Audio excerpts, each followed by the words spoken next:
పూర్తి వివరాలకు చదవండి రేపటి అక్షర శిల్పం దినపత్రికలో.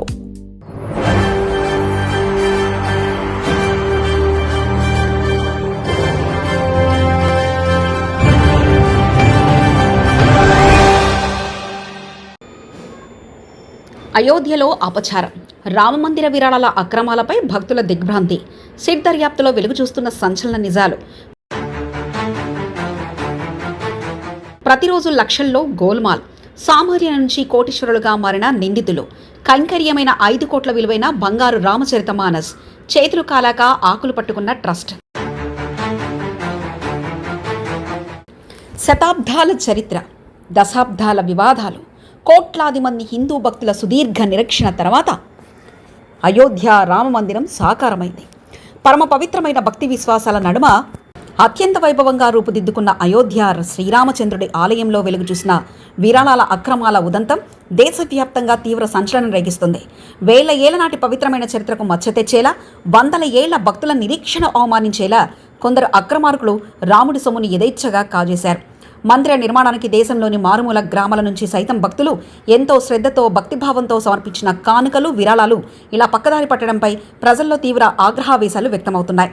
ఆలయంలోని నిఘానేత్రాల కళ్ళుగప్పి మరీ జరిగిన ఈ భారీ దోపిడీ ఉదంతాన్ని చూసి ప్రత్యేక దర్యాప్తు బృందం సైతం విస్తుపోయింది.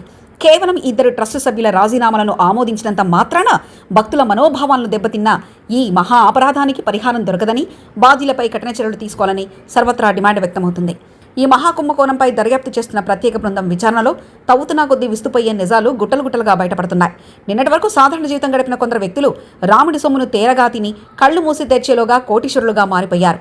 ఆలయంలో విరాళాల లెక్కింపు, భద్రత కోసం నియమితులైన కొందరు అవుట్సోర్సింగ్ ఉద్యోగులు ఈ ఘాతకానికి ఒడిగట్టారు. ఒక సాధారణ స్కూల్ టీచర్ సడన్గా కోట్లాది రూపాయల ఆస్తుల్ని అధిపతి కాగా, ఒక బైక్ మెకానిక్ ఉన్నపలంగా విల్లాలు కొనుగోలు చేసే స్థాయికి ఎదిగాడు. మరో నిందితుడు రాముడి సొమ్మితో తన స్నేహితురాలికి లక్షల విలువైన ఖరీదైన మొబైల్ ఫోన్లు, నగదును బహుమతిగా ఇచ్చినట్లు సిట్ విచారణలో తేలింది. భక్తుల కానుకలను లెక్కిస్తున్న సమయంలో నిందితులు అత్యంత చాకచక్యంగా నోట్ల కట్టలను తమ జేబుల్లో, షూ సాక్సుల్లో దాచి లెక్కింపు గది దాచినట్లు సీసీటీవీ ఫుటేజీల ద్వారా స్పష్టమైంది. నిందితుల ఇళ్లలో జరిపిన సోదాలు భారీగా నగదు నిల్వలు బయటపడడంతో ఈ దోపిడీ తీవ్రతకు అద్దం పడుతుంది. బ్యాంక్ అధికారులను ప్రత్యేక దర్యాప్తు బృందం ప్రశ్నించిన సమయంలో విరాళాల మళ్లింపులకు సంబంధించిన కీలకమైన ఆర్థిక లెక్కలు వెలుగులోకి వచ్చాయి. ఈ అక్రమాలు వెలుగు చూడక ముందు వరకు రామజన్మభూమి తీర్థక్షేత్ర ట్రస్ట్ బ్యాంకు ఖాతాను ప్రతిరోజు సుమారు 16 లక్షల నుంచి 18 లక్షల రూపాయల వరకు నగదు జమోదయ్యేది. అయితే ఈ దొంగతనం భాగోతం బయటపడి నిఘా పెంచిన తర్వాత ఒక్కసారిగా రోజువారీ నిధుల జమ 24 లక్షల నుంచి 26 లక్షల రూపాయలకు పెరిగినట్లు దర్యాప్తు అధికారులు గుర్తించారు. ఈ గణాంకాలను పరిశీలిస్తే అక్రమార్కులు ప్రతిరోజు సుమారు 6 లక్షల నుంచి 8 లక్షల రూపాయల మేర రాముడి సొమ్మును అడ్డగోలుగా కాజేసినట్లుగా స్పష్టమవుతుంది. భక్తులు సమర్పించే కానుకలను విరాళైన సరైన రసీదులు ఇచ్చే పద్ధతి లేకపోవడం, నియామక ప్రక్రియలో కనీస జాగ్రత్తలు తీసుకోకుండా కేవలం సిఫార్సు లేఖలపై ఉద్యోగాలు ఇవ్వడం వల్లనే ఇటువంటి అనర్థాలు జరిగాయని నిపుణులు అభిప్రాయపడుతున్నారు. ఈ దోపిడీ కాండలో కేవలం నగదు మాత్రమే కాకుండా భక్తులు అత్యంత భక్తితో సమర్పించిన ఆభరణాలు, విలువైన వస్తువుల్ని సైతం మాయమవడం భక్తులకు మరింత వేదనకు గురిచేస్తుంది.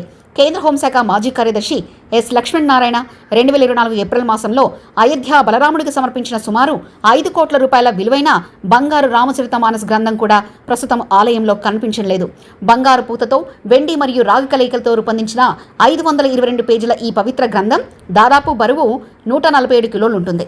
తొలుత ఈ గ్రంథాన్ని భక్తుల సందర్శనార్థం ఆలయంలో ప్రదర్శించినప్పటికీ ఆ తర్వాత అది ఎక్కడికి వెళ్ళిందనే విషయంపై స్పష్టత కరువైంది. దీనిపై ఆలయ అధికారులు వివరణ కోరినప్పటికీ సరైన సమాధానం రాకపోవడంతో ఆయన తీవ్ర ఆవేదన వ్యక్తం చేస్తున్నారు. నిందితులు ఆలయం నుండి దొంగిలించిన బంగారు ఆభరణాలను ఎవరూ గుర్తుపట్టకుండా ఉండేందుకు వాటిని కరిగించి బిస్కెట్ల రూపంలో మార్చినట్లు సిట్ అధికారులు గట్టిగా అనుమానిస్తున్నారు. అయోధ్య ఆలయంలో ఇంతటి మహాదారుణం జరుగుతున్నా రామజన్మభూమి తీర్థక్షేత్ర ట్రస్ట్ దీర్ఘకాలం పాటు ప్రేక్షక పాత్ర వహించిందనే విమర్శలు గట్టిగా వెల్లువెత్తుతున్నాయి. ఆలయం లోపల ఇంటి దొంగలు పడి దేవుడి సొమ్మును దోచుకుంటున్నా సకాలంలో స్పందించిన ట్రస్టు ఇప్పుడు సర్వత్రా విమర్శలు రావడంతో నష్ట నివారణ చర్యలు పూనుకుంది. తూతూ మంత్రంగా సమావేశాలు నిర్వహించి 2 సభ్యుల రాజీనామాలను ఆమోదించి చేతులు దులుపుకునే ప్రయత్నం చేస్తుంది. అయితే ఆలయ లెక్కింపు గదిలో భద్రతను ప్రస్తుతం పూర్తిగా కట్టుదిట్టం చేశారు. ఇకపై డబ్బులు లెక్కించేందుకు కుర్చీలు, టేబుళ్లను పూర్తిగా తొలగించి నేలపై పరుపులు, ఫ్లైవుడ్ షీట్లు ఏర్పాటు చేస్తున్నారు. లెక్కింపు ప్రక్రియలో ఉన్న సిబ్బంది ఒకరితో ఒకరు మాట్లాడకూడదని, క్యాంటీన్లకు, బాత్రూంలకు తరచూ వెళ్లే వారిపై ప్రత్యేక నిఘా ఉంచాలని ఆదేశించారు. నిఘా విభాగం అధికారులు కూడా తమ సీట్లను వదిలి వెళ్లకుండా మొత్తం గదిని నిరంతరం సీసీటీవీల పర్యవేక్షణలో తీసుకొచ్చారు. దేవుడి సాక్షిగా పవిత్ర క్షేత్రంలో జరిగిన ఈ అసాధారణ అవినీతి పట్ల రాష్ట్రీయ స్వయం సేవక్ సంఘ్ సైతం తీవ్రంగా స్పందించింది. అయోధ్యలో జరిగిన ఈ విరాళాల దుర్వినియోగం ఆరోపణలు అత్యంత దురదృష్టకరమని ఆర్ఎస్ఎస్ తొలిసారిగా వ్యాఖ్యానించింది. దైవక్షేత్రంలో ఇలాంటి అక్రమాలు జరగడం కోట్లాది మంది భక్తుల నమ్మకాన్ని అమ్మకానికి పెట్టడమేనని హిందూ సమాజం నొచ్చుకుంది. ఇప్పటికే ఆలయ ట్రస్టుపై భక్తులు పూర్తిగా నమ్మకం కోల్పోగా ఈ అక్రమాలపై సమగ్ర విచారణ జరిపించేందుకు కేంద్ర దర్యాప్తు సంస్థకు కేసును అప్పగించాలని కోరుతూ హైకోర్టులో ప్రజా ప్రయోజనాల వాజ్యం దాఖలైంది. ప్రస్తుతానికి ప్రత్యేక దర్యాప్తు బృందం విచారణ కొనసాగుతున్నప్పటికీ హైకోర్టు ఇచ్చే తీర్పుపై దేశవ్యాప్తంగా ఉత్కంఠ నెలకొంది. ఈ కేసును ఉన్నత స్థాయి దర్యాప్తు సంస్థకు అప్పగిస్తే తెరవెనుక ఉన్న మరికొందరు పెద్ద తలకాయల అక్రమాలు, నిధుల మళ్లింపుకు సంబంధించిన మరిన్ని ఘోరాలు వెలుగులోకి అవకాశం ఉందని న్యాయ నిపుణులు భావిస్తున్నారు. మరిన్ని కథనాల కోసం సబ్స్క్రైబ్ చేసుకోండి మీ అక్షర శిల్పం. పూర్తి వివరాలకు చదవండి రేపటి అక్షర శిల్పం దినపత్రికలో.